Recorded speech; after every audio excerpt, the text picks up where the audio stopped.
Springdale Public Schools would like to thank the following sponsors: McLarty Daniel, the Arkansas Broadcasters Association, Tyson Foods, Arvest Bank, and Explore Springdale.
Good afternoon, everyone.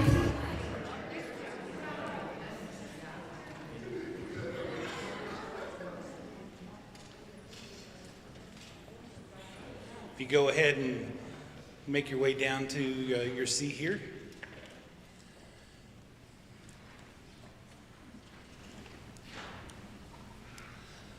HAR-BER Aviation, along with Ignite Professional Studies of Bentonville, would like to welcome everyone today to the Marsha Jones Performing Arts Center here on the campus of HAR-BER High School in Springdale, Arkansas, for today's Women in Aviation event.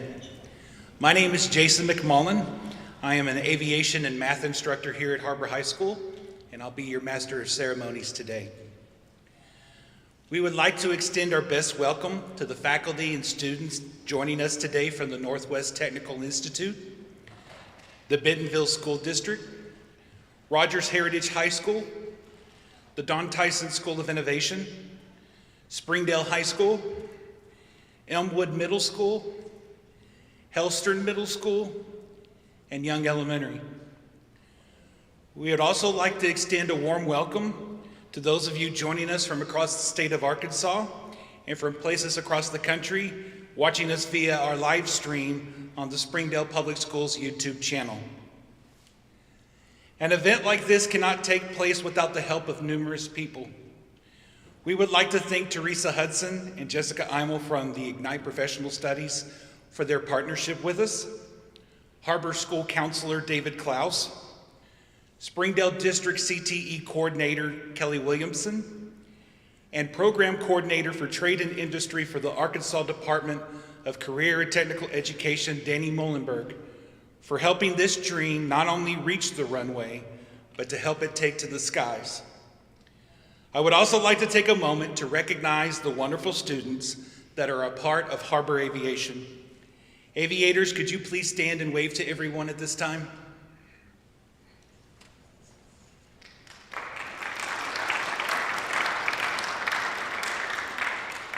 These young ladies and gentlemen have answered every call to action, giving their time, energy, and best efforts to make our program successful. As your advisor, I could not be any more proud of what you have accomplished in such a short time. We would also like to thank the many sponsors of today's event, which include the Aviation Institute of Maintenance, the Tailwind Aviation Foundation, Fly ARH, Drone Up, Northwest Arkansas National Airport, the Springdale Chamber of Commerce, Sharing and Caring of Benton County, Josh and Janet Haney, the Bentonville School District, and the Springdale School District. We would also like to show appreciation to all the wonderful audio and visual personnel and students who are assisting us with this presentation today. We all hope that the messages you hear from these women warriors will entertain you, inspire you, and motivate you to be the best that you can be. It is an honor and a privilege to welcome them to our campus today.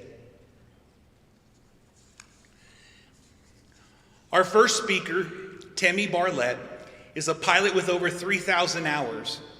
She has a passion for helping others learn how to push through challenges and focus on their goals while still taking time to take care of themselves. A Minnesota native with no ties to aviation previously, she grew up with a heart to serve her country. She joined the Air Force ROTC at the University of Minnesota, and the possibility of becoming a pilot was presented to her for the first time, which is where her love of aviation began. She was assigned to be an instructor in the T-37 jet trainer. After training hundreds of students in the skills of aerobatics, instruments, and formation, she then moved on to fly the mighty A-10 Warthog, where she completed a remote tour to Osan Air Base in Korea. After an aircraft injury required cervical spine reconstruction, Tammy transitioned to the Arizona Air National Guard. She flew the MQ-1 Predator and the MQ-9 Reaper, accumulating over 1,500 hours of combat support time in both Iraq and Afghanistan, supporting and protecting our troops on the ground, providing real-time reconnaissance and lethal support. Tammy is also a graduate of the prestigious U.S. Air Force Weapons School, where she was the 6th to graduate out of the remotely piloted aircraft program, making her one of the first experts in this rapidly progressing field. Desiring to get back into high-performance aircraft and having a passion to teach, Tammy then transitioned to the Air Force Reserves, instructing in the T-38 Talon for the last 6 years of her 20-year military career. Her focus was on balancing family life as a married mother of 3 with instructing in the fast-paced environment on the Air Force's premier fighter trainer. She excelled at both, earning multiple awards and spearheading new programs to mentor and grow professional aviators. Additionally, while working full-time, running a business and raising 3 kids, she earned her master's degree in Christian ministry. She retired from the Air Force in 2018 after 20 years of service, and now runs the organization Athena's Voice, whose mission is to share the wisdom of women warriors. Would you please give a warm welcome to Tammy Barlett.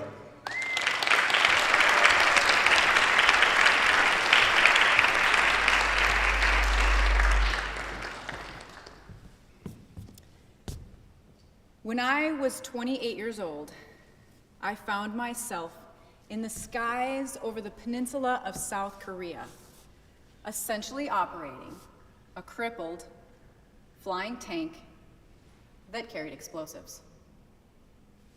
Not exactly a situation most people find themselves in, would you agree? So how did I get myself here? As a young Air Force pilot, I was selected to fly the A-10 Warthog. The A-10 is a single-seat attack aircraft, and its primary role is to provide lethal support to our troops on the ground.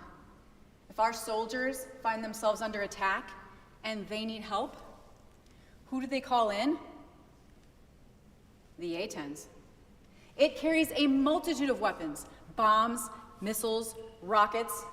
In fact, the entire aircraft is built around a 20-foot Gatling gun that holds 1,150 30-millimeter rounds. And the cockpit, it sits in a titanium tub to protect the pilot from enemy fire. Courage, pretty much a requirement for the job. You know what else it takes? The proper perspective. In order to be successful at whatever it is we're trying to do, and I'm talking about all of us now, we must continually fight our tendency to become circumstance-focused, stuck in the problem or the situation. And we need to shift our perspective back to the big picture, the mission at hand, whatever that mission may be. Whether it is flying an A-10 in combat, trying to complete a huge project for one of your classes, or some days, just simply getting up and off to school on time. 18 years ago, I was almost done with fighter jet training in the A-10 Warthog when I was handed a piece of paper, shut in a room with 8 guys, and told, "You stay in there until you figure this out." Well, I don't need to be so dramatic. Those 8 guys, they were just my classmates. But that piece of paper, it mattered. On it, it listed 9 locations from around the globe. Some of them were really cool. Some of them, not so cool. And we, as A-10 students, had to figure out who was gonna get to go to which of those locations when we were done with training. So what do? It's simple. You just play a game of chance and you roll some dice, of course. Isn't that what you would do to figure out where you're gonna live next? Probably not. But it is literally what we did. And I rolled Korea. A few months later, I am in Korea, finally scheduled to fly. At this point, it has been over 3 months since I've flown the A-10, and naturally, I'm a little bit anxious. But I am so excited to finally get back up in the air again. Now, one interesting fact about the A-10 is, as like I said, it is a single-seat aircraft. But there are no 2-seat training models, which means the first time you fly it, well, every time you fly it, you're solo. The flight brief goes long, standard. But that doesn't mean I'm given any extra time to meet the scheduled takeoff time. And now I need to rush. And I hate rushing. Because rushing leads to broken habit patterns, which can lead to switch errors, which in my world can be deadly. I walk out to the jet, do the walk around, things look good, and I get in. Takeoff and departure are smooth and uneventful. But soon, I'm scanning my gauges, and I notice that my oil pressure is jumping around. Not normal. So I hop on the radio, and I tell my flight lead that my oil pressure is acting strange, and that the gauge is all over the place. He simply replies, "Copy that, keep an eye on it." Okay. Well, I did keep an eye on it. Such a close eye, in fact, that even before I got a light in my caution panel telling me that I did, in fact, have a serious problem with my oil system, I was back on the radio telling my flight lead that I need to shut this engine down. I can hear the tension in his voice, because now he knows there is a serious problem. But I'm calm and confident. There's a procedure for this emergency. I know it, and have practiced it in training. I am not letting myself become circumstance-focused, and I shift my perspective back to the big picture. How? Well, 2 ways. First of all, I apply a technique I learned very early in pilot training. Very simple technique used especially when you're overwhelmed. Aviate, navigate, communicate. It's simple steps, right? And it almost seems too simple. I remember thinking in the beginning, well, yeah, of course that's what I'm gonna do. So aviate. Make sure that I'm not gonna hit the ground, hit anything attached to the ground, hit another aircraft, and I'm flying at an airspeed that's safe. Okay, got that. Next, navigate. Figure out where I'm going. And last, communicate. Start talking to people. And if you do this first, before you fly the plane, what happens? Bad things happen. So, we don't want bad things happening. The second thing I did was I changed my mission. My mission was no longer to go out and practice maneuvers in the jet. It was simply one thing, and one thing only: to land this plane safely. As pilots, we know that things don't always go as planned, and maintaining a mission-focused mindset requires that we plan and train for the unexpected, and that we're psychologically agile, able to shift our focus when circumstances dictate. I open up my checklist, and step by step, I apply the procedures, talking my flight lead through everything I'm doing as I do it. I'm taking the left engine, and I'm pulling it back to idle. I'm taking the left engine, and I'm shutting it down. As a former flight instructor in a different aircraft, I can only imagine how helpless he must feel. With a brand new wingman on his wing, who hadn't flown in literally months, handling one of the more threatening emergencies you can have in the jet, and not be able to do anything about it, but pretty much watch. So now I'm flying on just one engine, and I need to find a place to land. Kunsan Air Base is closer than my home base of Osan, so I head that direction. I need to be smooth on the controls and watch the airspeed like a hawk. It is vital that I fly smooth enough and fast enough on just this one engine to keep this jet in the air. And when I get into landing phase and thrust on the engine changes as I slow down, I need to control the yaw. I don't want yaw. Yawing is essentially one wing flying more forward than the other, hence the aircraft gets slightly canted. If proper rudder pedals are not used to control this yaw, the aircraft can depart controlled flight and spin right into the ground. I maneuver the aircraft carefully and skillfully, and I land safely on the runway at Kunsan Air Base. Later that day, our maintenance team from Osan drives down, and they discover that I had a faulty oil valve. Whew. No switch error for this pilot today, just a bad valve that was leaking out all my oil. Late the following afternoon, our maintenance team gets the jet fixed. I hop in it and fly back to Osan, and am greeted at the squadron with handshakes and even some hugs. Comments like, "Awesome job. The last pilot to get into that situation crashed the jet." Now, shutting down an engine in flight, especially when you only have two, is considered a major emergency. Yet everything in that story seemed pretty smooth and uneventful, right? How can something that is considered a major emergency be seen as smooth and uneventful? The answer is a mission-focused mindset.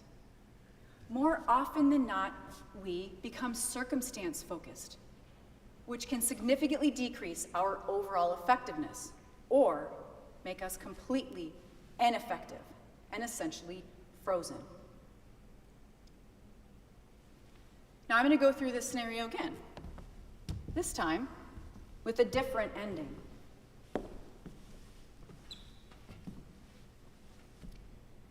Takeoff and departure are smooth and uneventful.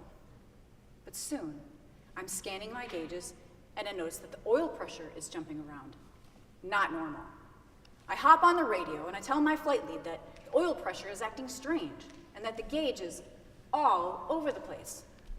He simply replies, "Copy that, keep an eye on it." Well, I did keep an eye on it.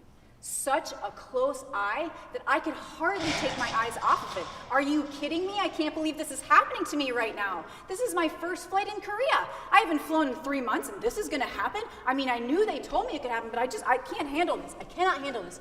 I reach down, I grab my ejection handle, I bail out.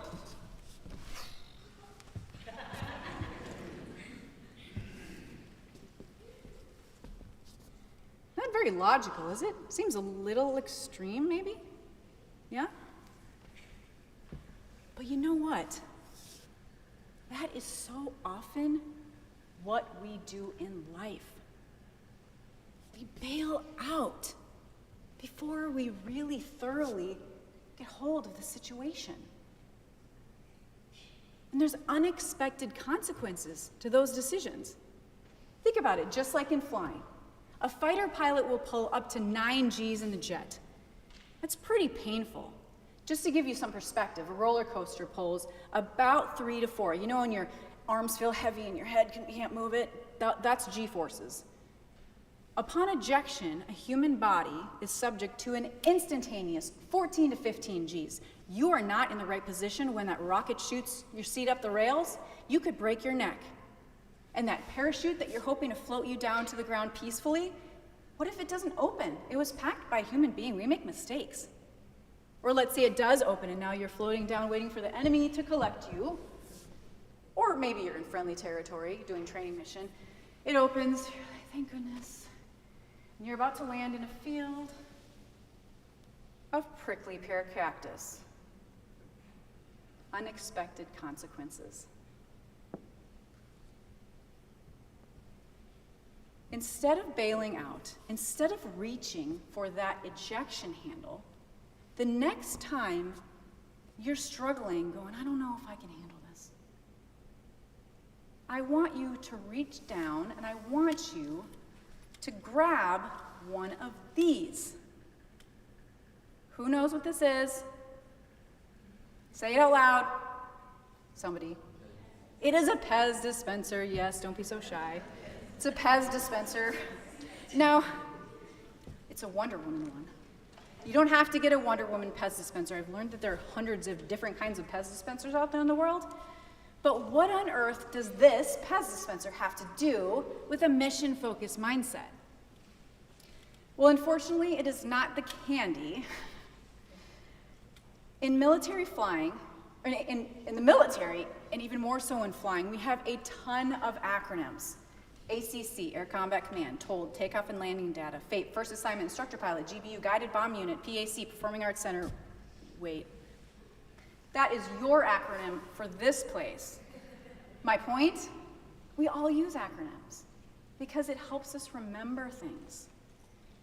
So I want to give you an acronym today to help you remember how to keep a mission-focused mindset. Either you know something tough is coming or you're in the middle of something tough. So what do you think my acronym is? Oh, yes. PEZ. Good job. All right, so we got the P. Prepare. Oftentimes we prepare for what's expected, but we don't always prepare for the most likely what-ifs or the unexpected situations. And that makes a big difference. The enemies within. Much of our struggles are rooted within ourselves. There is a battle happening inside. You cannot fight an enemy you don't acknowledge. So be prepared. It's okay, we all have this battle. Last, get in the zone. Focus forward. I want you to keep in mind that this is not some willy-nilly goal that you just decided to do. This is either something you have to do, or it's something you decided that you really want to get here and it's worth the struggle it takes to get there. Okay. So, let's start with preparation. Preparation is key. Do you think that I got in the jet that day expecting to shut down an engine? No, I did not expect that, but I had prepared for it. In military flying, we brief the planned mission thoroughly, but we also always cover contingencies, or the most likely what-if scenarios.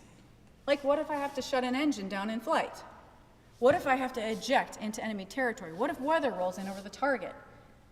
But you don't need to be in a physically high-stakes profession in order to prepare for the unexpected. It applies to all of us. Is it possible that you could get in a fender bender driving around later today?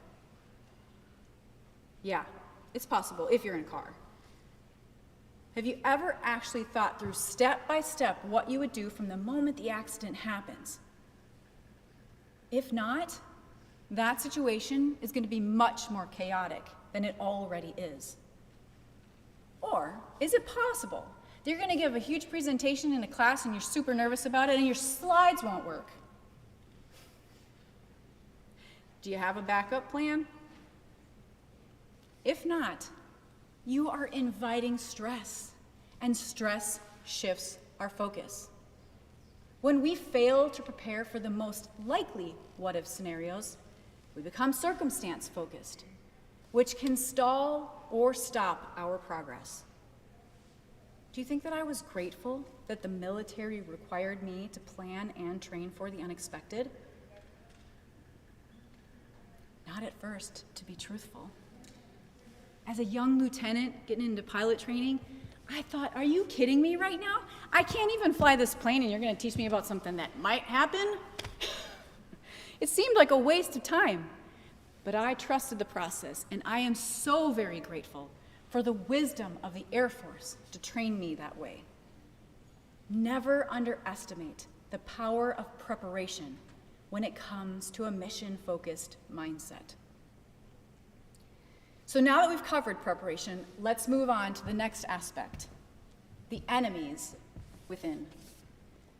Maintaining a mission-focused mindset requires that we are emotionally wise, being aware of our own self-sabotaging thoughts and processing through them in a productive way, not just pushing them aside and pretending they don't exist.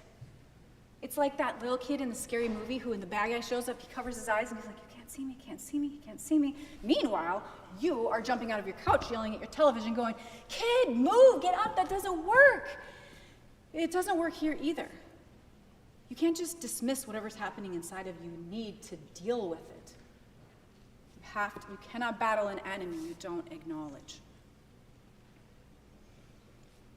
When I was 11 years into my aviation career, I had one of those moments that was so shocking to me that I remember exactly where I was and exactly what I was thinking. Due to an aircraft injury requiring cervical spine reconstruction, I am now flying the MQ-1 Predator, a remotely piloted aircraft, or RPA, often referred to by my least favorite term, drone. I am 5 months pregnant with baby number 2, driving home from work when my cell phone rings. I look down and see that it's my squadron commander, so I decide I should probably pull over and take this call. He doesn't usually call me. Well, come to find out, he wants to know if I would be interested in attending U.S. Air Force weapons school in 7 months. I look down at my soccer ball-shaped belly, quite literally, and I almost instantly say, F no. Now, for someone who rarely swears, that alone speaks volumes about how I felt about this proposal. But I didn't say that. That would have been an emotional response, and I needed to remain professional. And to give you some perspective, U.S. Air Force Weapons School is known as one of the most elite training programs in the military, where some of the most gifted warriors of the sky are hand-selected for this PhD level program, where they learn the art of the most integrated combat. You could think of it as the U.S. Air Force's version of Top Gun. Now, maybe you know how I felt. The situation may be unique, but the feelings aren't. Maybe somebody has asked you to take on a leadership position in an organization, and you didn't think that had the credentials for it. Or lead a project that you didn't think you had the experience for. That is exactly how I am feeling in this moment. I drive home in utter disbelief. Me? Weapons school? Hardly think I'm weapons school material. Wait, hold on. I know what there's probably at least one of you out there thinking. You're thinking to yourself, the story doesn't make any sense. A fighter pilot? Lacking confidence? That can't be. Have you ever heard the joke, how do you know if someone is a fighter pilot? Oh, don't worry. They'll tell you. But thankfully, not all fighter pilots live up to this stereotype. And even if they do, they likely still suffer from imposter syndrome from time to time. Imposter syndrome is extremely common, even amongst very successful people. There's just not a lot of talk about it because people either think that they're the only one or they don't even know it exists and they think there's something wrong with them. Now, if you haven't heard of imposter syndrome, it's not a disease, it's not a sickness, that is just how they label some of that really strong self-doubt we have that takes credibility away from our actual achievements.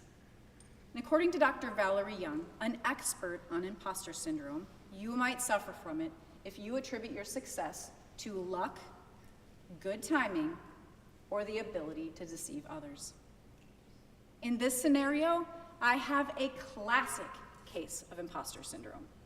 I know how extremely challenging weapons school is, and I think to myself, if there's a place that will identify that I truly am an imposter, that my success is due to luck or good timing, it is weapons school. Have you ever felt like an imposter? Maybe you attribute your acceptance into some prestigious program as lucky. Or you feel you got the job you landed because of good timing or knowing someone. If that's the case, you have experienced a little bit of imposter syndrome. And this is the very foundation of my I can't do that mentality. The battle within is on. But I am prepared. Imposter syndrome is a known enemy of mine. And if I am going to maintain a mission-focused mindset, I must defeat it. First step, remember, small steps. First step, ensure that my emotions don't take control based on an inaccurate picture. I'll start with logic. That's usually very helpful. Just a small step, some logic. I run through the scenario in my head about going to weapons school. I think, okay, the training starts in July. I'm gonna have an 18-month-old and a 3-month-old. Oh, okay, I'm just gonna keep going. Okay, it starts in July, it ends in December, that's 6 months. I don't really think my husband is gonna be okay with me going away for 6 months and leaving him behind with 2 really small children. Plus, what kind of mom would do that? No, I can't do it. I can't do it. Logic is not defeating this enemy, and this challenge appears impossible to me. Later that night, I go home and I tell my husband about this ridiculous proposal. And he just looks at me and he says, "You have to go. You have to go. You can't turn down an opportunity like this." And I said, "What? How are we gonna make that work? We're gonna have an 18-month-old and a 3-month-old when the training starts." And he just said, "Figure it out. We'll figure it out." He was mission focused. He saw the big picture for my career. And although that absolutely is something that I want you to take away today, there's something else hidden inside that I need you to see. He believed in me. And if it hadn't been for his, not mine, his instantaneous, without a doubt, you can do this mentality, I would have never considered this opportunity as something realistic. Another weapon for you to defeat those enemies within is the support of others. Society is constantly preaching at us to be strong and independent and do things on our own. I 100% agree, but not all the time. We are social beings. We are meant to be connected and help each other. And I don't know about you guys, but I love helping people. I love it. Don't take that opportunity away from people who care about you to help you when you need it. You are the only one that can battle those enemies within. You might be holding a knife, and they can hand you a sword. When you are struggling to believe in yourself, and it happens to all of us, lean on those you trust who believe in you. They will help shift your focus away from the challenging circumstances and help you see the big picture. I did apply for weapons school, and I got accepted. Pez, it keeps us focused on the mission at hand and not stuck in circumstances that are difficult that arise. P, prepare for both the expected and the unexpected. E, battle those enemies within. You cannot battle an enemy you don't acknowledge. Which leads me to my final point. Get in the zone. Focus forward. Remember, the decision-making is done. We're focused now on how to move forward. You need all the mental energy focused on the goal, especially when things get tough. Now, during the months leading up to weapons school, my pregnant belly grows bigger and bigger. My 1-year-old daughter, she starts to walk. I am preparing to leave my family for 6 months. And I am still remotely flying combat missions in both Iraq and Afghanistan on the graveyard shift as the chief instructor pilot in the squadron. Now, if you don't know what the graveyard shift is, it's the overnight shift. And remember, I had another little baby at home. I had a lot going on. I could have easily waved the white flag and said, wait, I have no idea what I was thinking. This is just too much. I don't know if it's the hormones or what, but I didn't. Why? Because I was focused and in the zone. I had already decided that this is something I could and would do. And once I set my mind on something, bring it.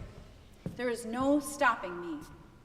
In fact, after I had already been officially accepted into weapons school, deep into the preparation, as well as 9 months pregnant, I get called into the deputy commander's office. I figure it's another conversation about weapons school. We've been having a lot of those lately. And so I just sit down and I'm listening. And then I start to notice that he's shifting in his chair and breaking eye contact, appearing extremely uncomfortable. And I just think to myself, what on earth is going on? Why does he seem so nervous? I don't really, it's probably this really huge belly right here. I seem to be making a lot of people around here extremely uncomfortable, especially at this stage in the game. And I just continue to listen. But then suddenly, it is crystal clear why he is so uncomfortable. He says to me, we didn't really understand the caliber and intensity of weapons school when we asked you to apply. And given your current circumstances, we don't think it's in the best interest of the squadron to send you.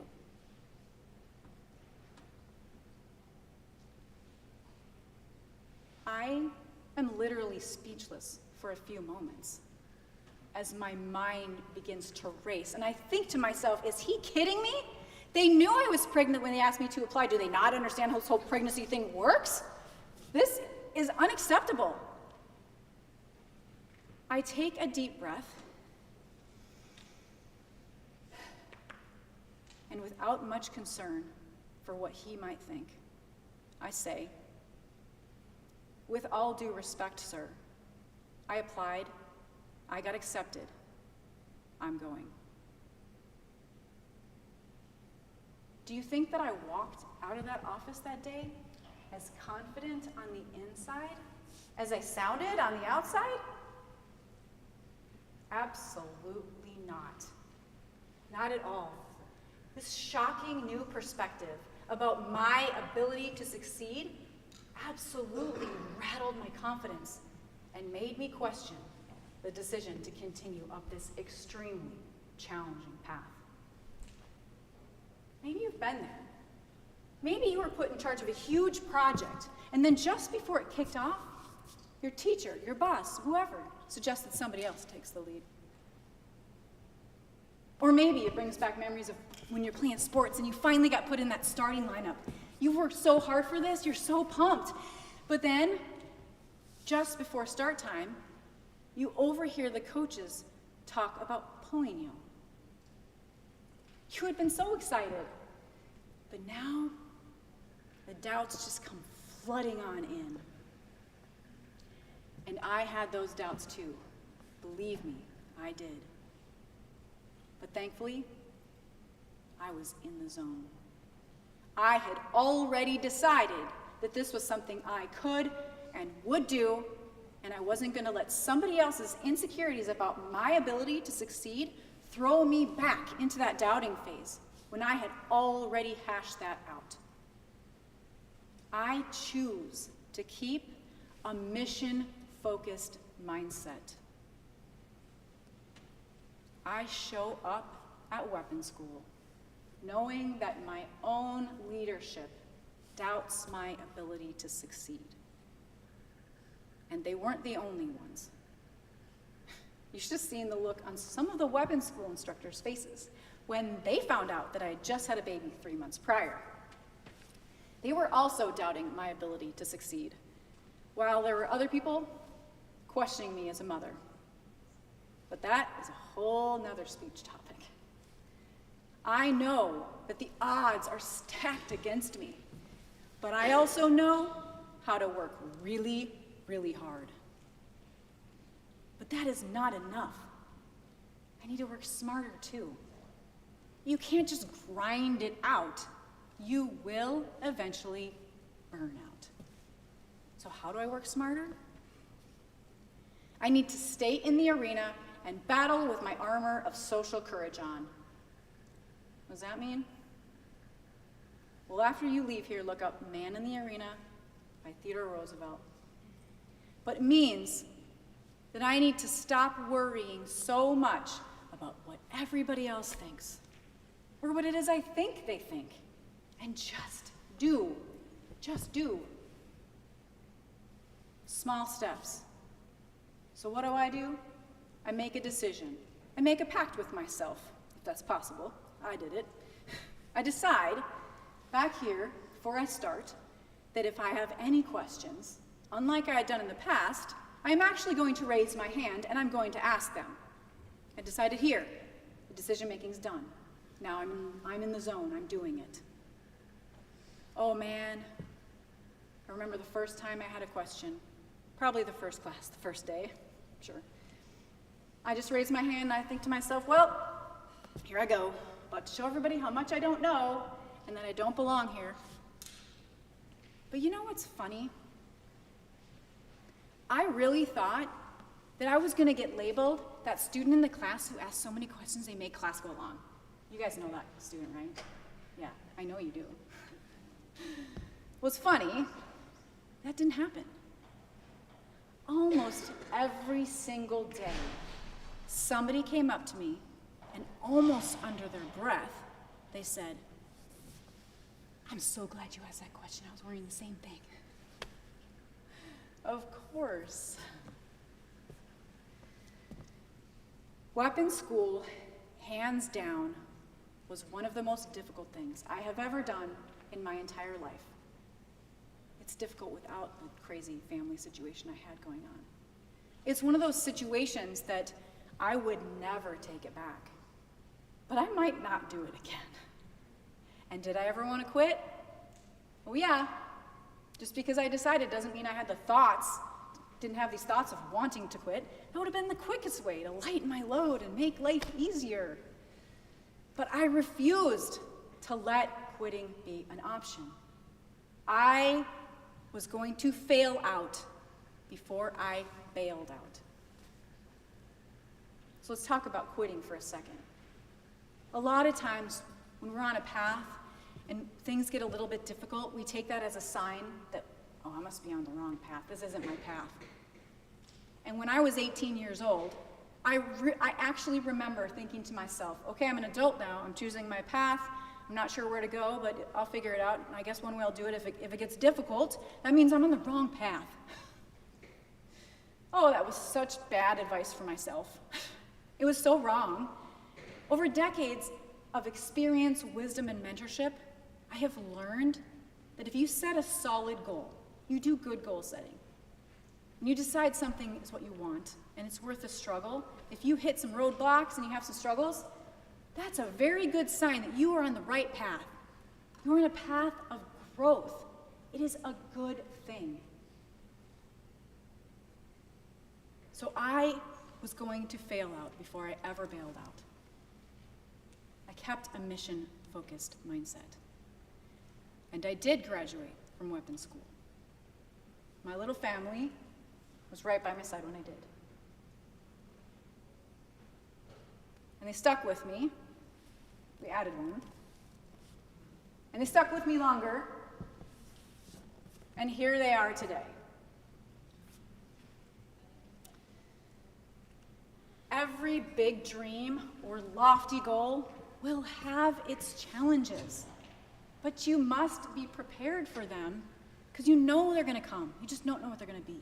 Be prepared with a mission-focused mindset. How? Pez. Prepare for both the likely and the most likely what-if scenarios. Think about it and be ready. Battle those enemies within. Like I said, you cannot battle an enemy you don't acknowledge. They are battling you. Fight back. Deal with whatever it is you have going on in your head, because we all have some battles inside. They're all different. And last, get in the zone. Focus forward towards your objective. Remember, what would happen to me if during my oil system malfunction, all I did was stare at my oil gauge? I'm either going to have to bail out or I'm going to crash. I need to keep my cross-check going. So when you have a problem in life, keep your cross-check going. How often you go back to it and how long you stay there will depend on the problem itself. It must be addressed. But you have to keep your cross-check going, and you have to fly the plane. Don't get stuck in the situation. Aviate, navigate, communicate. Small steps. Remember to keep a mission-focused mindset. And I promise you, ultimately, you will achieve much greater things than you ever thought possible. Thank you very much.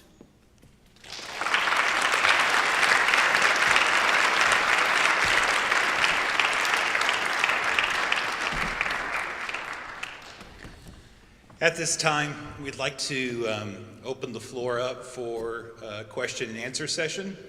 We would just ask that for our audience that is watching us via YouTube, that if you could please step up to the microphone and to ask your questions so they can hear it. We would love for you to just participate with us, and if you have anything on your mind, please share it.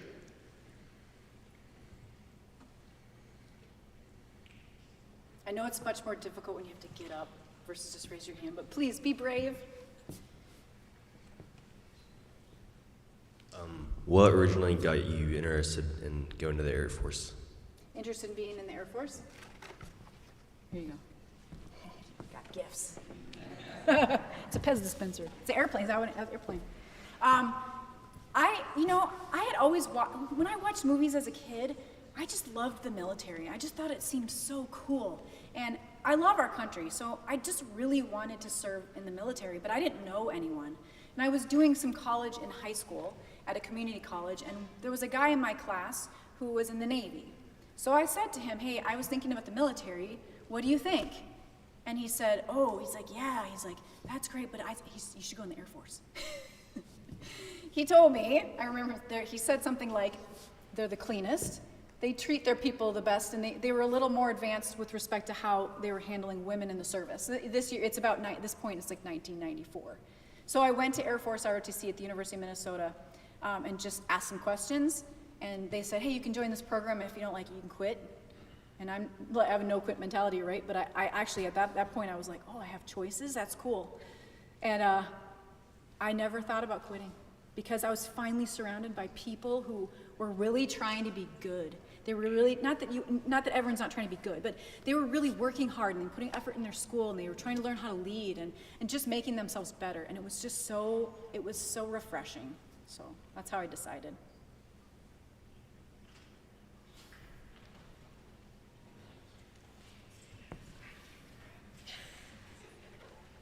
More people. Who's gonna be first?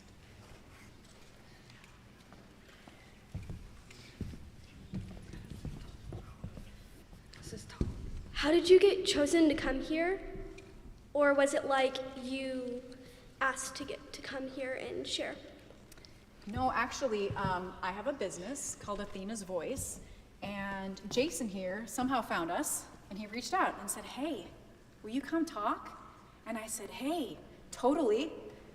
This program seems amazing, and the support the city has given to this has blown me away. So thank you to all those people who have supported this. What was it like being a woman in the Air Force? Oh, that's a big question. You know, it was awesome and challenging. You know, so there were times when it really was not fun, but I just thought of myself as an officer and as a pilot, not necessarily as a female officer, a female pilot. Yes, there are moments that stood out, but I just wanted to do a job, and doing the job of being in the military as an officer was amazing, and I loved being a pilot, especially an instructor pilot. When did you figure out that you wanted to start flying planes? When did I figure out I wanted to start flying planes? Is that what you said? Mm-hmm. Yeah. So when I first went into Air Force ROTC, everyone's like, "Oh, you want to be a pilot?" And I was like, well, I never thought about that, because I literally grew up thinking I could be whatever I wanted to be, but I'd never seen a pilot. I'd never thought about it, and so I said no, but I don't really think about that. But maybe, and they said, "Oh, well, you're not eligible anyways. You had knee surgery." So I was just gonna do something else. I was at field training, and there was a career day. There was 200 cadets, and the one pilot up on stage just happened to point right at me and said, "Are you gonna be a pilot?" And I said, "I can't, I had knee surgery." Well, he said, "Well, it's pretty much a waiver for everything." And I wish I would have learned that lesson that day, but I didn't. And I learned that I didn't even need a waiver. My surgery was so common.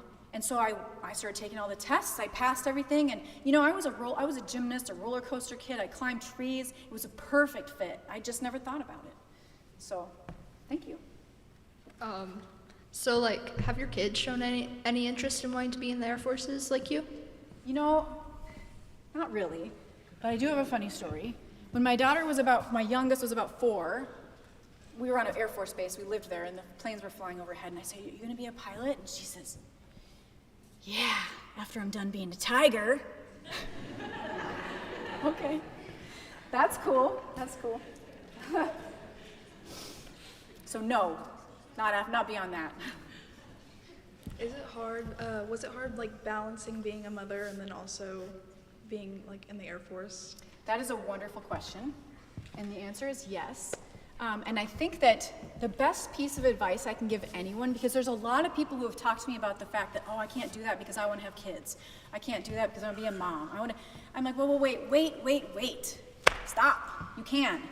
It does take a mindset shift, though. You have to define what success in every role you have in your life is. So what does it mean as a parent to be successful? If your idea of a successful parent is June Cleaver, or you guys don't know her probably, but whatever, she's like all done up every day, meets her kids at the door with cookies, and is like there every moment at everything. If that's your idea of success, then no, you can't really be a pilot, and a mom. But if you redefine that role for you, what is a successful parent or a successful mom? I love my kids, I take good care of them, and I spend as much time with them as I can. Ultimately you can do it, and you don't have to beat yourself up when you're not around them. That doesn't help anyone. So yes, you can do all these things, but you have to have a plan and you have to redefine the role. So you talked about like transitioning from flying in a cockpit to flying remotely. Mm-hmm. How did that transition like affect your perspective on being a pilot, like specifically? Well, I ran out of Pez dispensers. Oh, I'm good. Now you have to get one if you don't have one, because now you have the candy. I'll be honest, when RPAs or UAVs first came out, we would joke about it. We'd be like, oh, you're gonna fly remote. Because we were all going to fly real planes. That was our mind. It's not that it's not a real plane, it is a real plane, but that was the kind of joke. And then people went there for various reasons. They would go fly the plane because they got medically disqualified like I did, or maybe there's this Tammy 2000 program where a bunch of fighter pilots just got pulled to go do this, and they weren't happy about it. But the truth is that although I missed being in the air, I loved it. I did.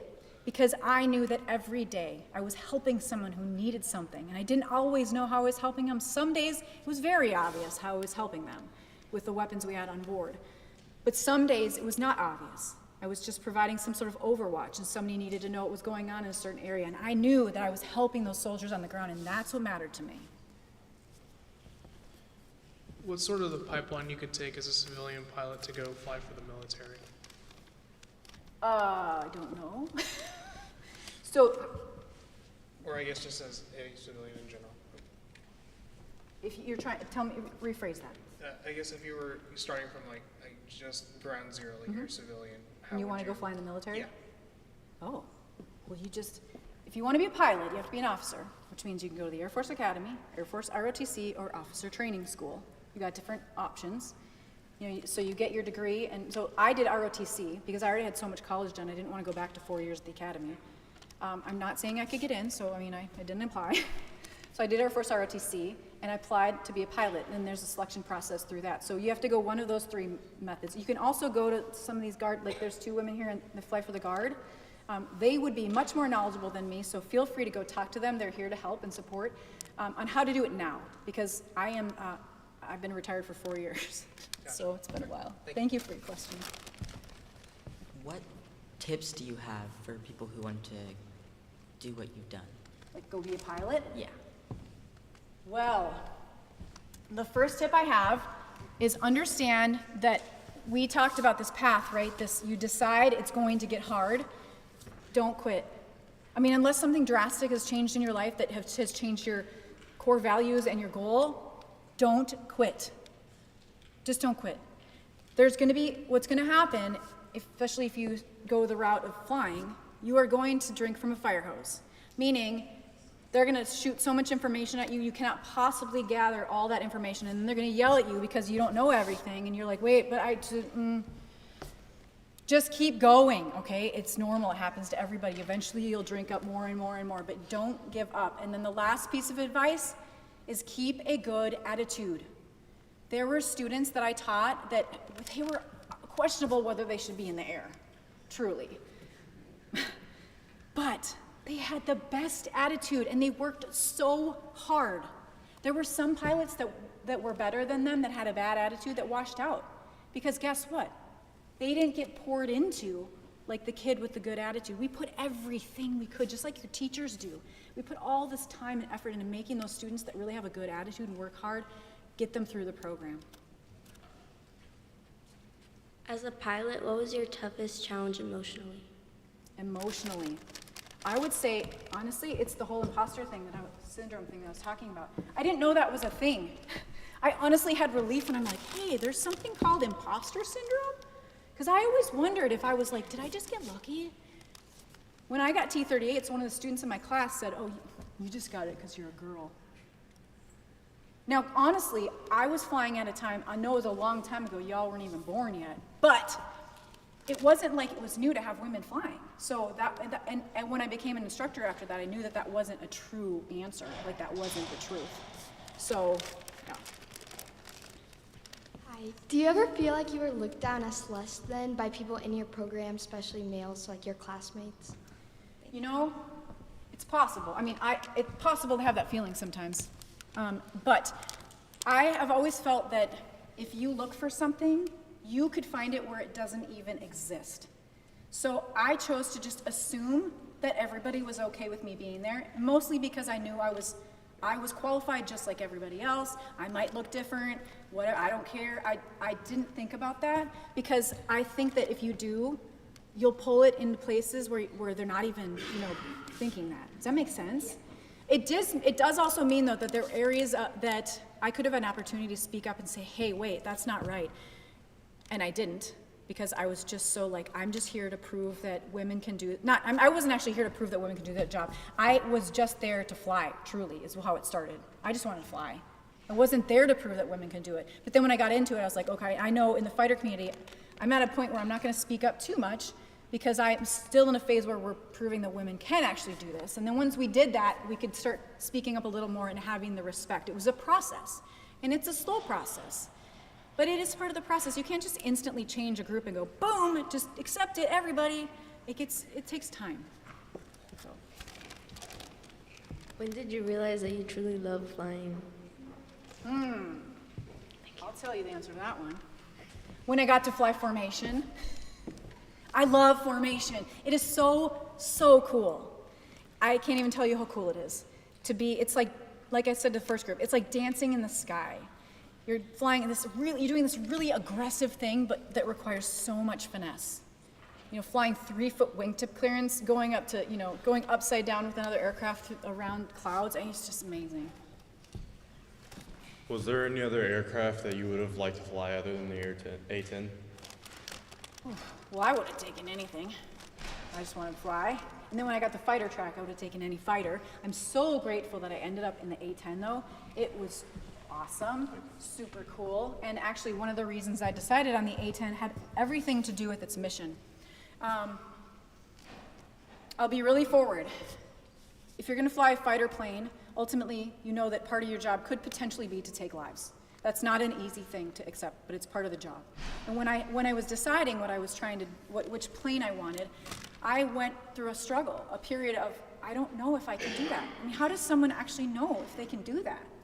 And so I went to a chaplain, I talked to other pilots, and I went through this whole process. The enemy's within, right? That's part of the process. Like whatever you're dealing with in your head, you deal with it. Well, another A-10 pilot said to me, I said to them, oh gosh, in the A-10, you're so low. I mean, I might see the person the enemy. And they looked at me, they said, you're also gonna see who you're defending. And that's all I needed to hear. It was all about our troops. Even when I played soccer in high school, I was a defender. I loved being defense. I was never on the offense. So I love that defensive role. So yes, I would have flown other things, but the A-10 was just perfect for me. But I have always wanted to try flying a helicopter. I haven't done that yet. Have you traveled to other places besides Korea? I have. When I was a cadet, I got to go to Springdale Air Base in Germany. Really super cool and very beautiful. While I was in Korea, I went to an air show in Yokota, which is Japan, and I had no idea how much Japanese love aviation.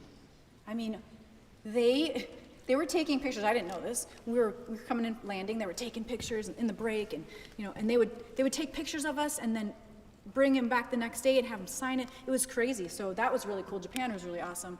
And then I did go to Qatar real briefly for a couple conferences, but I didn't travel too much really with the military, so.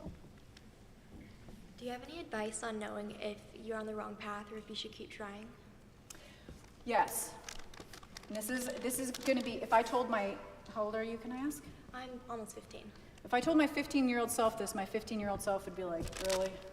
So I'm just gonna warn you right now. Do your best somehow to figure out what your personal core values are. What matters to you in life. Now I'll recommend a book. It's very easy. I'm an avid book buyer, not an avid book reader. They all sit on my shelf, but not this one. This is called Black Sheep by Brant Menswar. Very easy read. It will help you figure out your personal core values. And then if your goals are aligned with that, unless something drastically changes, I would stick it out. I would literally fail out before you ever give up. Does that make sense? Yeah, thank you. You're welcome. Did I give you candy? Oh. That's bad. There you go. How did you get your spinal What happened? damage? Yeah. Yeah.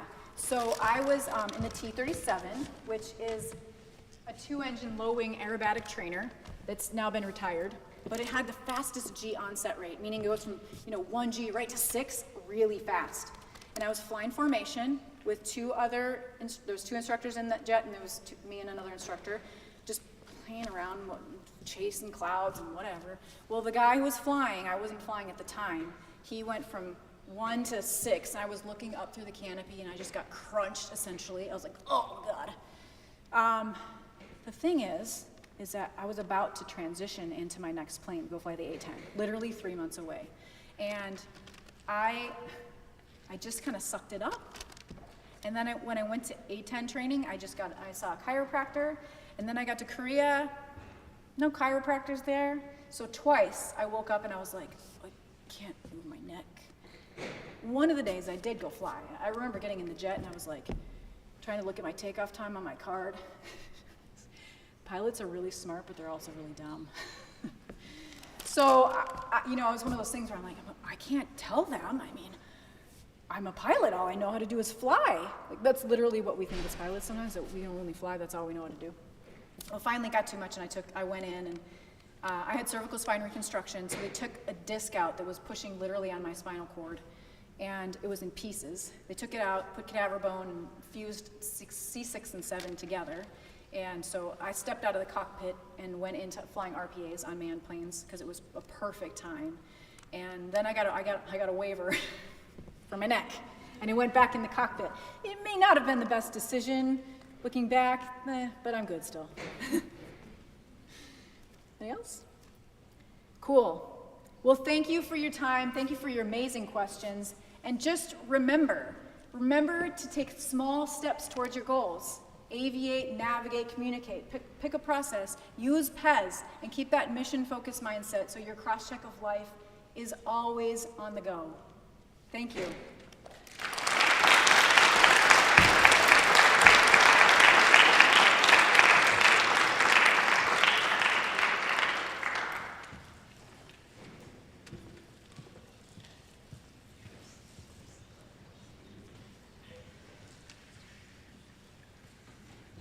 Our next speaker, Sharon Pressler, was handpicked as one member of the initial cadre of women fighter pilots in the United States Air Force. She was the first woman to fly the F-16, a single-engine fighter. She was the first woman to fly combat missions in the F-16 and instruct in the F-16. Sharon has over 1,300 hours in the F-16, including over 50 hours of combat in Iraq and 1 ejection due to electrical failure.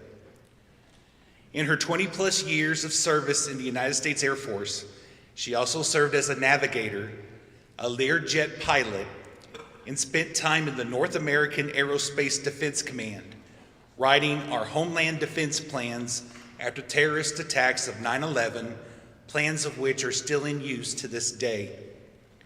After retiring from the Air Force, she went to work for Southwest Airlines, where she flew over 8,000 hours in the Boeing 737. When she isn't flying, she is traveling or scuba diving with her husband and son, volunteering at a local animal shelter, or hanging out at home with her 2 dogs. Please welcome Ms. Sharon Pressler.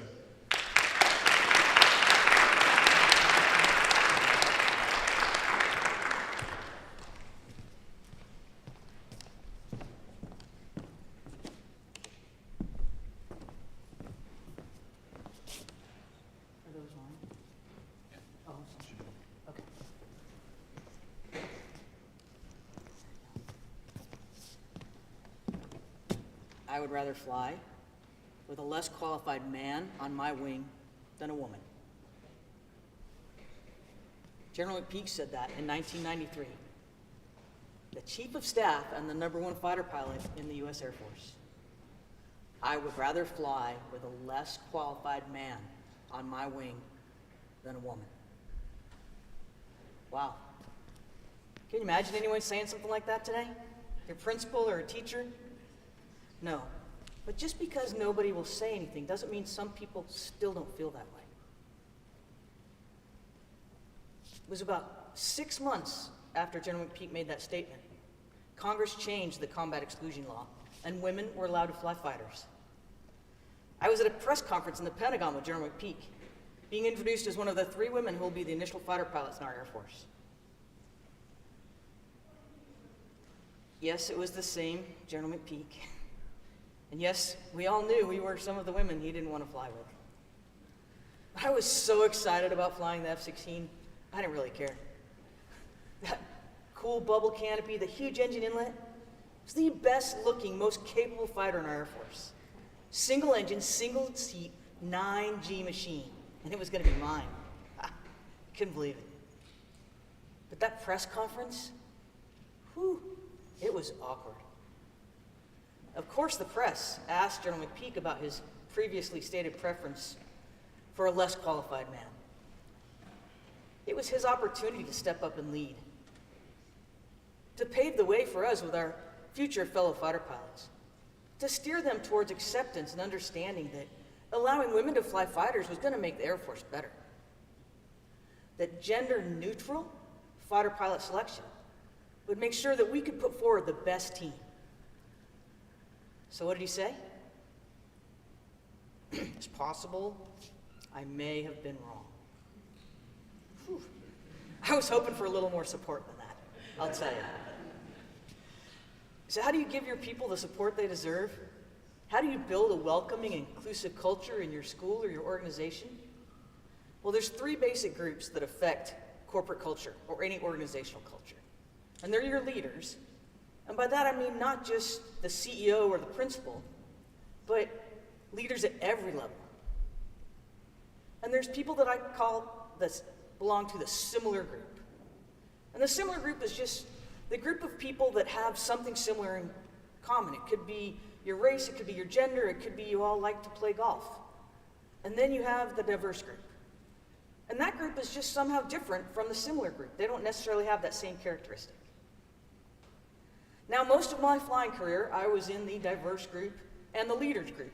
You can be in more than one group at once. But then when I went to get my master's degree in psychology, there was a lot more women than men in my classes. And I found myself in the very unusual position of being in the similar group. You see, depending on the situation and the environment, you can move from one group to the other. But the important thing to remember is that each group has different responsibilities and impacts the culture of an organization differently. And that's why it takes everyone, all the time, to build an inclusive environment. So why is inclusion so important to me? It's not just because it gave me the opportunity to fly the best jet ever. You see, having an inclusive environment makes all of us better. A truly inclusive environment, and I'm not talking about forced quotas or forced diversity, I'm talking about an environment where everyone is welcome. That lets us all do our best. It lets us appreciate different perspectives. It helps us all feel valued and welcome, and that will help us be willing to contribute. Inclusion isn't just a topic for today. Inclusion has been an issue throughout human history. And if we want to have the best organization we can, we need our contributions from everyone. And to do that, you need inclusion. So hopefully now you understand why inclusion is important to me. Let's get back to talking about how we can build that inclusive corporate culture. Well, first, I want to talk to you about an expression called death by 1,000 cuts. Have you heard of that? It's actually based in fact, like most expressions, and this particular expression comes from China, and it was a method of execution from the early 700s until it was finally banned in 1905. And this method of execution, basically the executioner would take the condemned and give them little cuts. And eventually, they would have so many cuts that they would die. Sometimes people would withstand up to 3,000 cuts. Now, when we talk about death by 1,000 cuts these days, it's not quite as gruesome as that. It's just the acceptance and the understanding that one little thing might not hurt you or cause you any damage. But if you have 1,000 little things stacking up over time, they can inflict real damage, physical and emotional. Well, there I was on my first trip to Red Flag. Red Flag is the Air Force's premier large force training exercise. It's held at Nellis Air Force Base, home of the fighter pilot. We were all super excited to be there. This is for my first assignment in Germany. And the first Friday we were there, we all got together as a squadron and we went to the Nellis Officers Club. And the Officers Club there is infamous. We walked in that Friday and it is packed wall to wall with fighter pilots and their wives and girlfriends. And I am the only woman there in a flight suit. Now in the military, as you can see from these pictures up here, we have badges and patches on our uniforms that tell our story. They tell people who we are and what we do and where we belong. So in this instance, when I went to the club that Friday, I had my 22nd Fighter Squadron patch. I had my Red Squadron t-shirt on because we're the Red Squadron. I had my name tag with my tactical call sign Betty and my pilot wings and a silhouette of the Viper on. Basically, just like in these pictures, I looked like the rest of my squadron except I had a little longer hair. Well, I worked my way up to the bar to get a drink, and the guy next to me, he looks at me and he looks at all my patches. He's a fighter pilot, by the way. And he says, "So what do you do in the 22nd Fighter Squadron?" Really? I must have got asked that question about a half dozen times that night, and always by people who should have known better, i.e. fellow fighter pilots. And the first time I got asked, it didn't bother me that much. But by the fourth or fifth time, it got a little tiresome.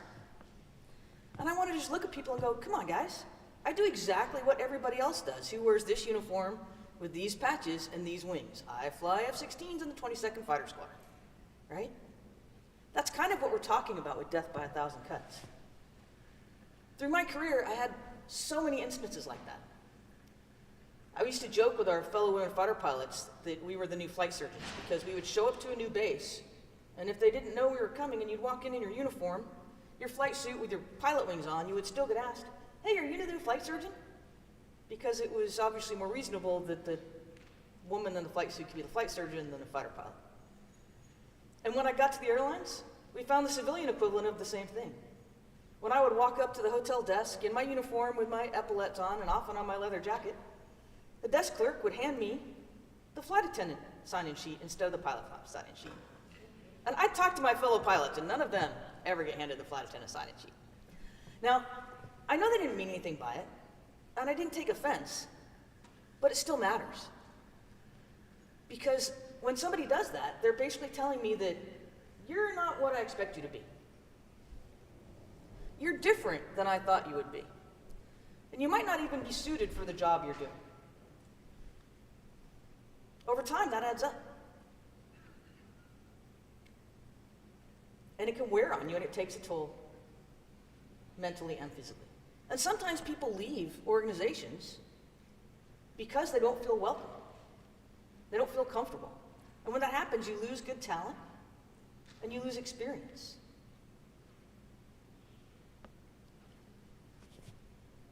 All right, building that inclusive environment.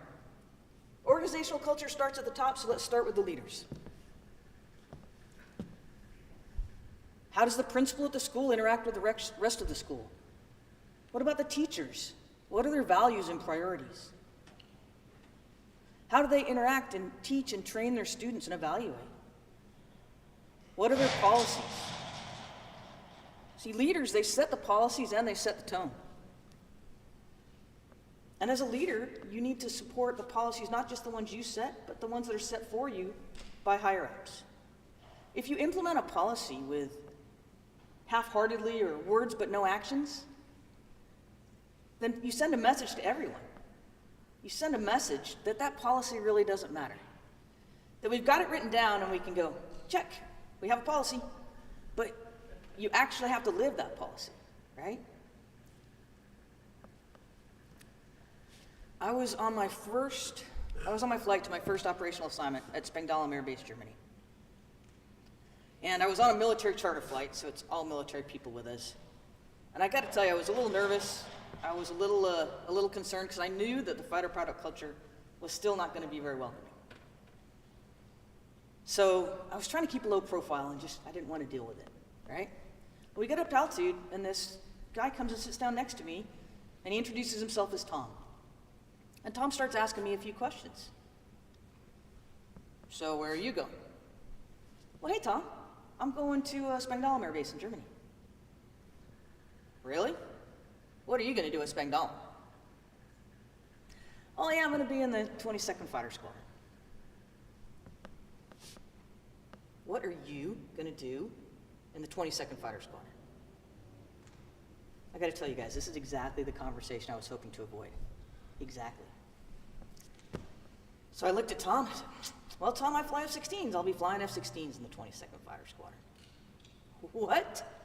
I didn't know we had women flying F-16s. Well, there's not very many of us. Yeah, not very many of us. Meant one. Just me. I didn't feel like telling Tom that part. Well, Tom apparently had gotten his lead from General McPeak because he looked at me. Women shouldn't be flying fighters. The military's no place for these social experiments. You're going to ruin fighter squadrons. You're going to cost lives. Whoa, hold on a minute, Tom. I'm sorry you feel that way, but women fighter pilots are part of the Air Force now. And I hope in a few years, you'll realize you were wrong. Tom just kind of glared at me and went back and sat with his buddies.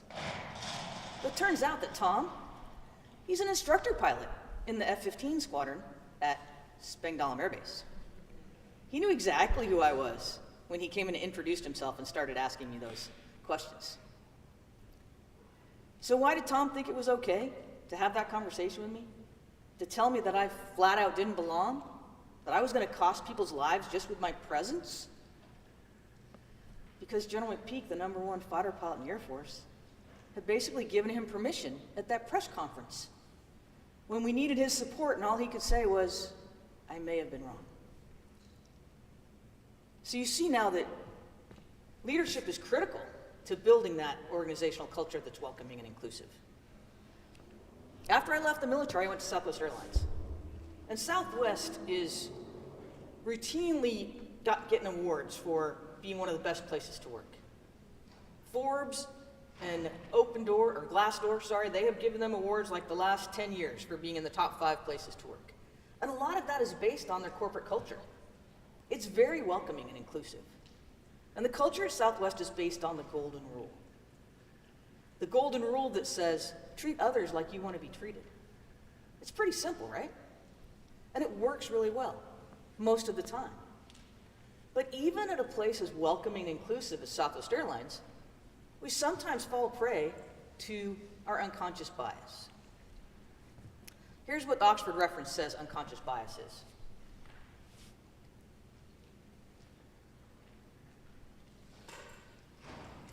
I'm going to focus in a little bit on that term unintentional selectivity. That basically means that you are selecting people for a position, or for training, or for a promotion, or for an award, based on criteria you're sometimes not even aware of. It's unintentional. And when that happens, you generally end up supporting and encouraging people that are similar to you in some way. And Southwest is no different. So at Southwest Airlines, about 4% of the pilots are women. When I would walk into the headquarters at Dallas every year, I would walk by the wall of our corporate senior leaders, and despite that inclusive and welcoming environment, it was pretty pale, and it was mostly male. And in flight ops, it's even more heavily so. 4% women pilots, right? That's pretty average for US Airlines, and that means 96% are men, right? I was good at math.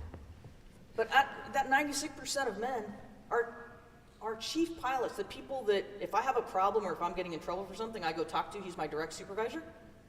Throughout our system, there were 100% male. Our evaluators, our check airmen, the people who sit behind me when I'm flying the airplane and decide if I'm doing a good job or not, over 99% male. And our instructors at the headquarters, in the simulators and in the classroom, over 99% male. That is the result of unintentional selectivity. We tend to mentor and encourage and support the people who are similar to us. And as leaders, we just need to fight that tendency. We need to fight our unconscious bias, and we need to mentor and support, encourage people based on their performance. All right, we talked about leaders. Takes everyone all the time, so let's talk about the similar group.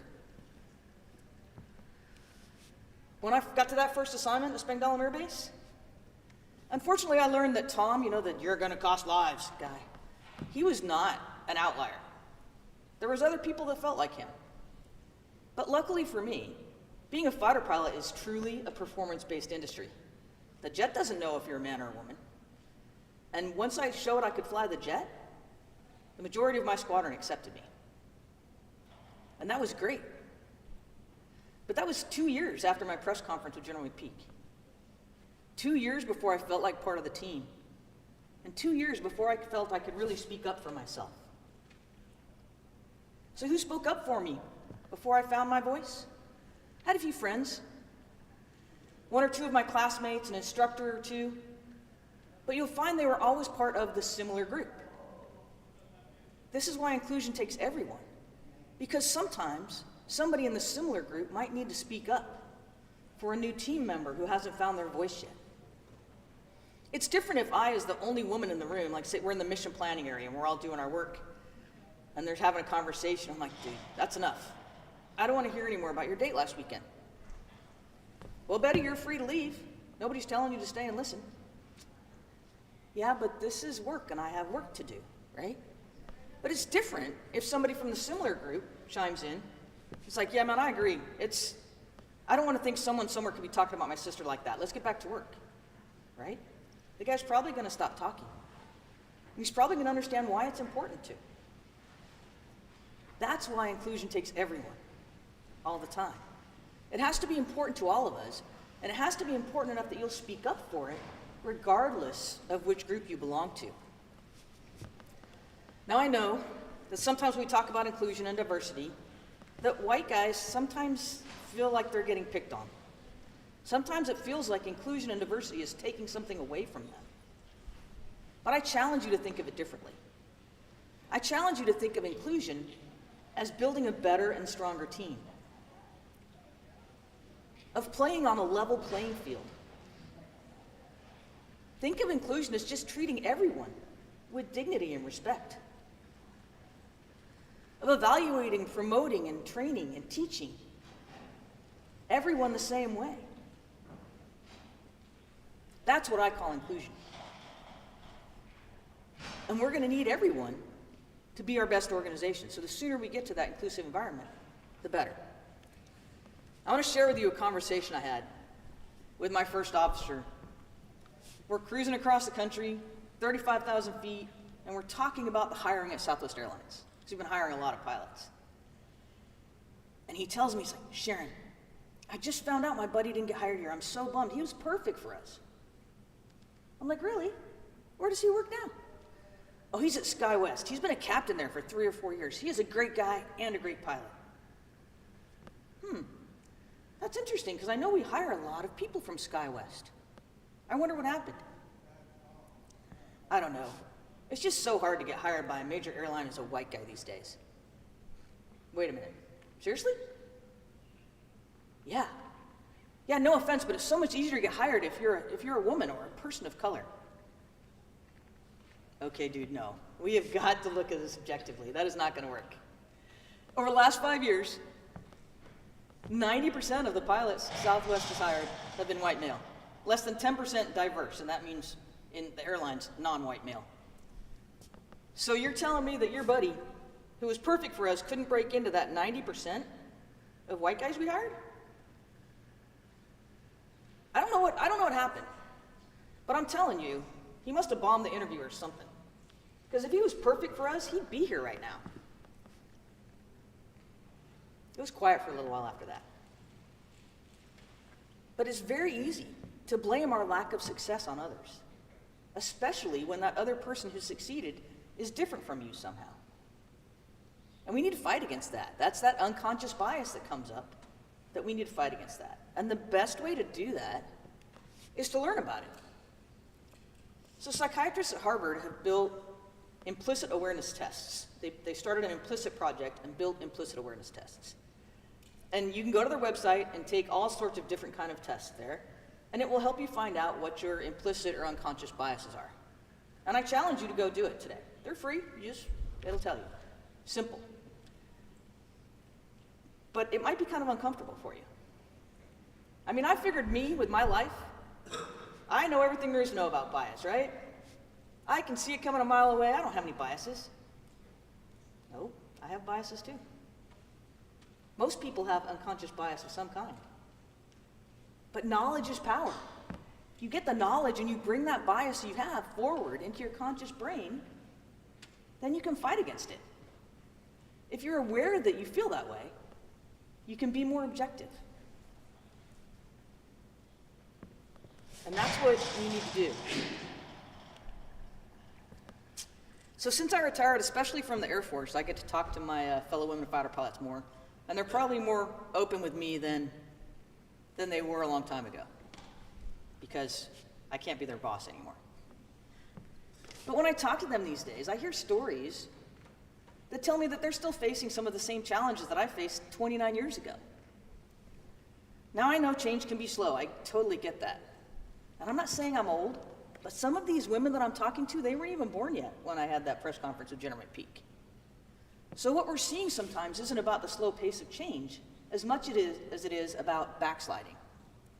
You see, with so few women fighter pilots, squadrons go a year or two sometimes without having a woman in them. And when that happens, is it okay to go back to that kind of locker room atmosphere that they always had before? To tell sexist jokes and to do things that maybe you wouldn't do if there was a woman pilot in the squadron? No, it's not okay. We should keep that same professional environment at work, no matter who's in the room with us. You see, if you don't, then the next time a woman pilot shows up, they're going to have to change their behavior. You have to change your behavior for someone. You naturally end up resenting them. If you resent someone when they come into your organization, they're not going to feel like part of the team. They're not going to contribute their best, and you're hurting your organization. This is where the all the time portion of everyone all the time comes in. Right? So you might need to be the person who calls out your friend who's complaining because Susie got the award he wanted and he thinks Susie just got it because she's a girl. Or, for giving somebody a hard time, are you having a blonde moment? Yes, I have lots of blonde moments, thank you. There's nothing wrong with them. Right? It's going to be awkward. But if you let behavior like that slide, it's the same as condoning it. I'm going to say that again. If you let bad behavior that isn't in line with your values, if you let it slide because you don't want to be awkward, that's the same as condoning it. This is why we all have to be on board with inclusion all the time. When we get to the point that somebody can walk into your classroom or sit at your lunch table and let's say it's a woman or a gay guy or even someone as old as me or a baby boomer, and you don't have to change your behavior because that person has joined you, that's when you know you'll have an inclusive environment. And when you have that environment, you'll welcome diversity. You won't resent it. All right, leaders, similar diverse people. Let's talk to the diverse people for a few minutes. You also have responsibilities to build an inclusive and welcoming culture. And I will tell you that your number one responsibility is to represent your diverse group well. You might not want that responsibility. I totally get it. Sometimes it's not fair. You just want to blend in, right? Well, I was a diverse group of one for so long that that's not always going to happen. Right? Sometimes you're going to be the only person like you that this other person has ever worked with. So whether you like it or not, you are representing your diverse group. Accept that fact and go out there and represent. Do the absolute best you can. And while you're doing the best you can, I ask you to avoid or to fight against becoming hypersensitive and to choose your battles. Another airline story for you. I was in my second year Southwest. I'd just gotten off probation, which means it's a lot harder for them to fire me, so that's a good thing. And I flew with this captain who didn't say a word to me about flying the whole time, except what was in the checklist and what we had to do with our mission. You know, normally when you're cruising across the country at 35,000 feet for 2 hours, you talk about the news or airline industry or your kids or whatever vacation you went on, right? You just have normal chit-chat conversation. Nothing. So on one of our stops, I heard him talking to a mechanic about an airplane he was going to buy. And I thought to myself, yes, this is it. I am totally going to break open the conversation now. Pilots love to talk about their airplanes. So we get up to altitude. I'm like, so Bill, what kind of airplane are you going to buy? Citation. That's it. No conversation, no nothing, just citation. I'm like, all right, I am done with this guy. He obviously doesn't like women pilots. He's obviously just not talking to me because I'm a woman. And by the third day of this trip, I was ready to just yell at the guy. All right, Bill, I am sick of this. What is your problem with me? What's your problem with women pilots? This is enough. But I didn't do that because I didn't want to get the reputation of being overly aggressive, you know, acting like a fighter pilot. We already have that kind of reputation when we transitioned to the airlines. So I bit my tongue.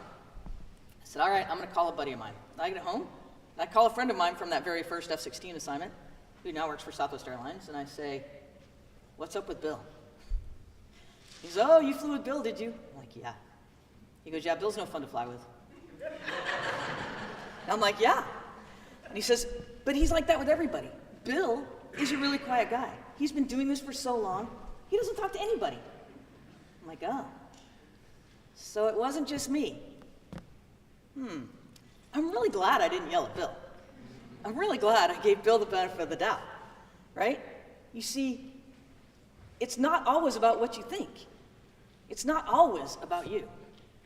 So everyone, all the time, including you, the diverse person, is responsible for that inclusive environment. So that's what I'm talking about, picking your battles. You can give people the benefit of the doubt.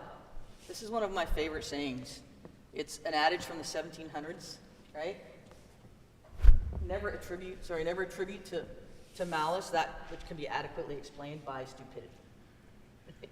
I like it because it makes me laugh. And I'm not saying you should assume people are stupid. Sometimes insults and things you're treated comes from that, but not always. Sometimes it's just because somebody's having a bad day, right? What I'm asking you to do, especially as a diverse person in the group, is not assume that if someone's not treating you the way you want to be treated, don't assume that they're doing that because they're trying to harm you, or they're trying to insult you, or they're trying to offend you, or they don't appreciate you. It might have nothing to do with any of those things. So this is where the giving people the doubt and choosing your battles comes in. Because as a member of the diverse group, if you can do that, if you can give people the benefit of the doubt, you're going to help build a more inclusive culture as well. Because people aren't going to walk on eggshells, and it's going to be less stressful. Now, I'm not saying you should never engage when someone's not treating you well, right? Kind of like that conversation I had with my first officer about hiring practices. But I'm asking you to choose your battles and give people the benefit of the doubt when you can. All right. We're at school, so I decided to do the Cliff Notes version of my 30-minute speech. Treat people with dignity and respect. Right? It's so easy to build an inclusive environment. It truly is. And we're all better when we do it. Treat people with dignity and respect. Speak up against behavior that isn't in line with your values. Know your biases and fight against them. It's very easy to learn. Maintain a professional environment and give people the benefit of the doubt when you can. Inclusion takes everyone, all the time. Thank you.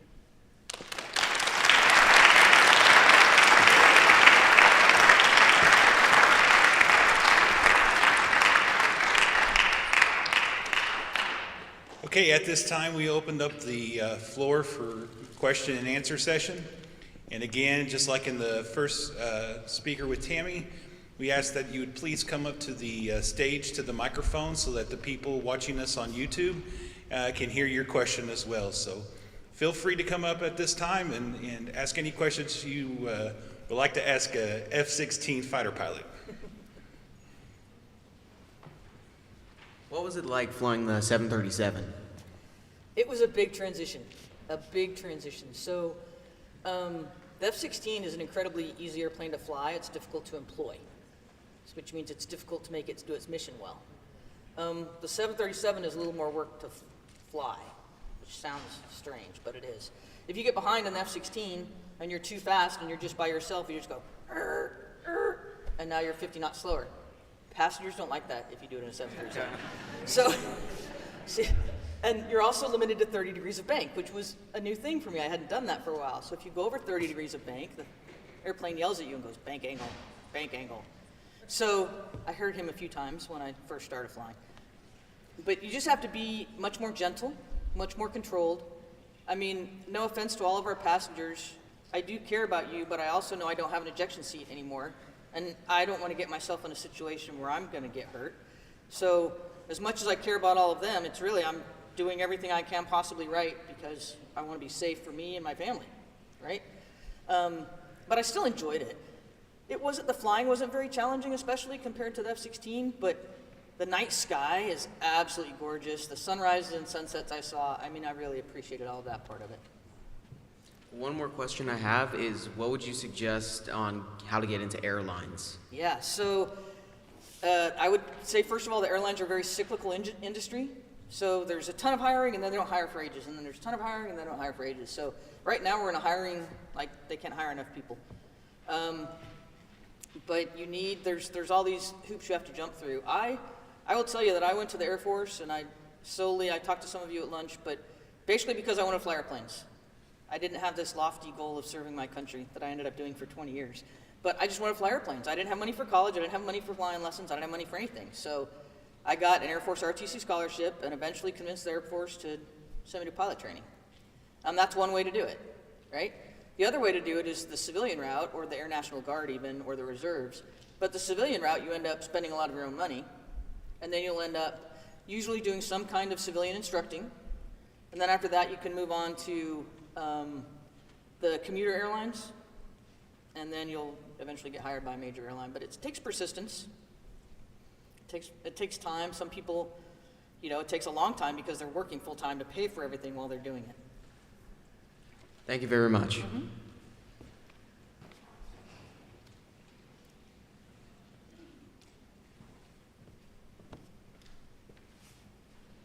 You talked a lot about people like not believing that you were like a pilot because of like you didn't fit the certain stereotype, you weren't a man. Did you ever like doubt yourself because of the things that people would say? Oh yeah, I struggled so badly at F-16 training, I will tell you.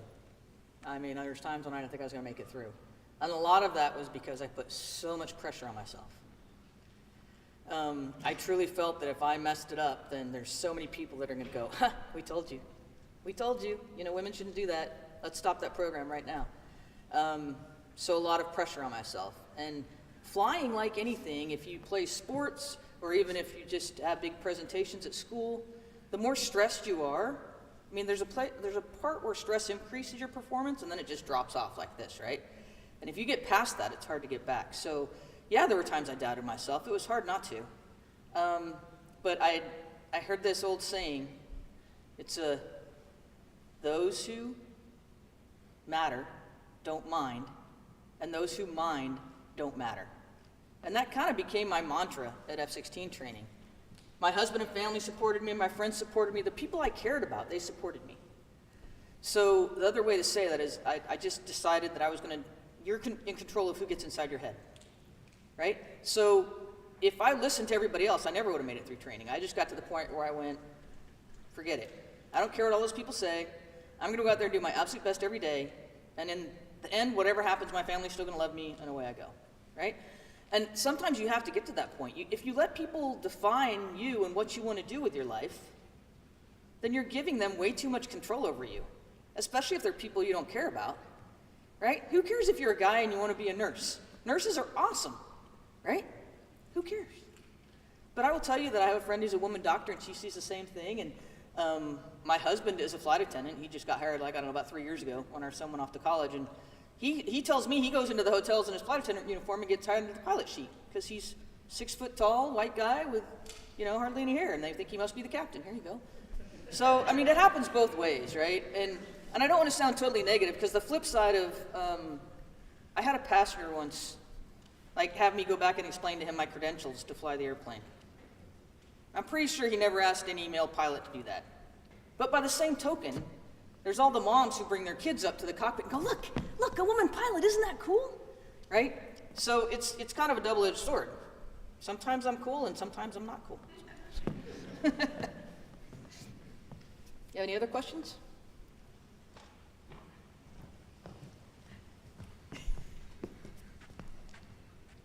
Yeah. What was the scariest moment in your career? The scariest moment in my career was, surprisingly enough, it wasn't the ejection, if you can believe that. Because that all happened that was just like this, things just kept going wrong, but I didn't know till the very end how wrong they were. I was flying, interestingly enough, in that same airplane that I ended up ejecting out of a year later. I was flying with a backseat of a student, and we're doing 1v1 fighting, essentially. And we're in between engagements, and I see a light flicker down here. I'm like, what is that? So while he's doing his stuff, I'm kind of watching, and it's the forward fuel low light. That light shouldn't come on. That light doesn't even come on when I'm on the ground. And what had happened, I didn't know it at the time, but I knew we had trapped fuel. So trapped fuel means there's still fuel in your tanks. It's like if your fuel filter in your car got clogged up and your gas couldn't get to your engine's going to quit. Well, basically I had fuel that couldn't get to my engine, a lot of it. It was still a little bit was still getting there, but now I have like 2,000 pounds of trapped gas, and I only have like 2,800 pounds of gas. That's not good. So we zoomed back to Luke Air Force Base, where I was an instructor. You know, you basically climb up as high as you can, and then you come back down, so if your motor quits, you can glide. And it's called a flame-out landing, and I was doing what's called a simulated flame-out landing from the back seat. But the thing was, in this particular day, unfortunately, there was weather. So you can't see the runway. So now you're using the navigational aids to line up on the runway through the clouds. And the poor guy in front, he was scared to death. Because now once you get lined up, you're diving at the ground like this. Because you've come in high so you can glide, right? So he told me later, he was sitting in the front seat holding the ejection handle the whole time, waiting to see mountains or something appear in front of him. But he didn't talk to me, so I didn't know he was that afraid. Somehow I had practiced these a lot at Springdale in the sim, because we get a lot of bad weather. So I'm like, all right, here we go. Let's see how it works. And no kidding, I broke out. There's 2 runways like this, and I broke out perfectly lined up on this one, landed, everything was good, a little fast, but hey, it's okay. I mean, you can't see from the back seat. I can't see the runway. I have to look on a little camera thing. So I landed, and the student, once again, he was a little concerned, so he put the hook down. I didn't know he put the hook down. We didn't really need the hook, but that's okay. Better safe than sorry. So we stop in the cable, and I'm like, oh, did you put the hook down? He's like, yes, ma'am. I'm like, okay. So it's one of those things, you know, adrenaline in emergencies, and when I talked about my ejection earlier, we're so well trained for emergency procedures. I mean, I was nervous, but I wasn't, you know what I mean? You're just nice and calm when you're doing it. And then, no kidding, I am holding the brakes on the runway, like this with my feet. I can't show you my feet, and my feet just started chattering. Because now the adrenaline hits, right? And I can just feel my feet going like this. So being the cool fighter pilot that I am, I'm like, hey, Joe, would you hold the brakes for me for a minute? She's like, yeah, sure. I got to get something out of my helmet bag. Okay. And then I take my feet off the brakes, and I'm back here digging around for absolutely nothing. I'm just taking a few deep breaths, right? So I can get back to holding the brakes and not jiggling my feet, but yeah.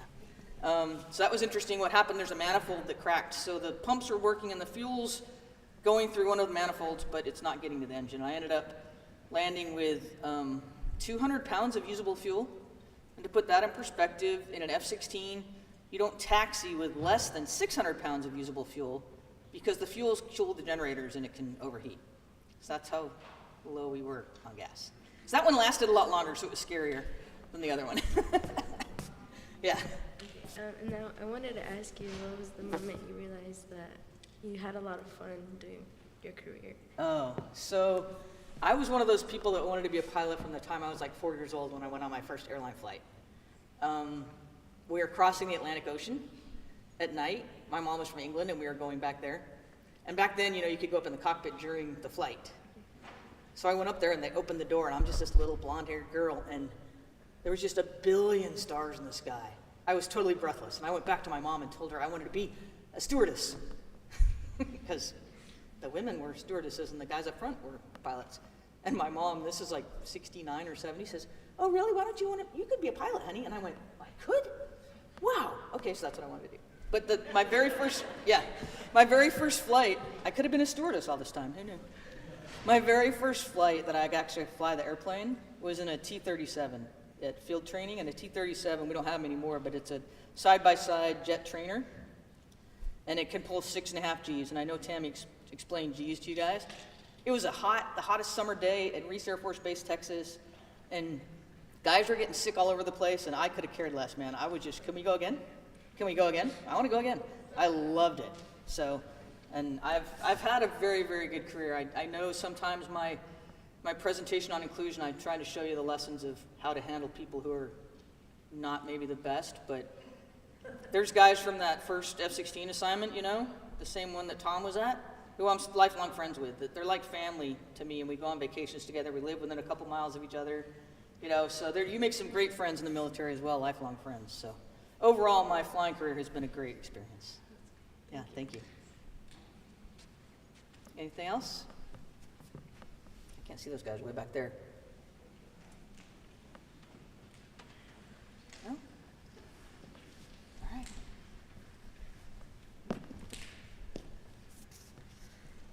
Well, that concludes our second session for today.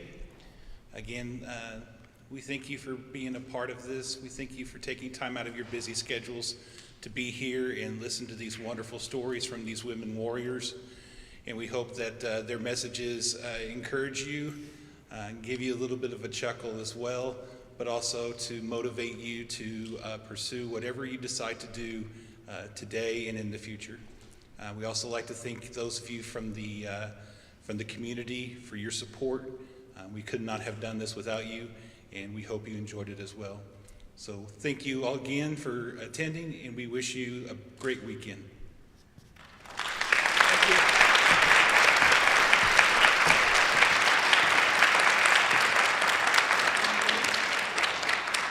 Now, one last thing before you go. Only those students with cell phones. Yes, that is a sarcastic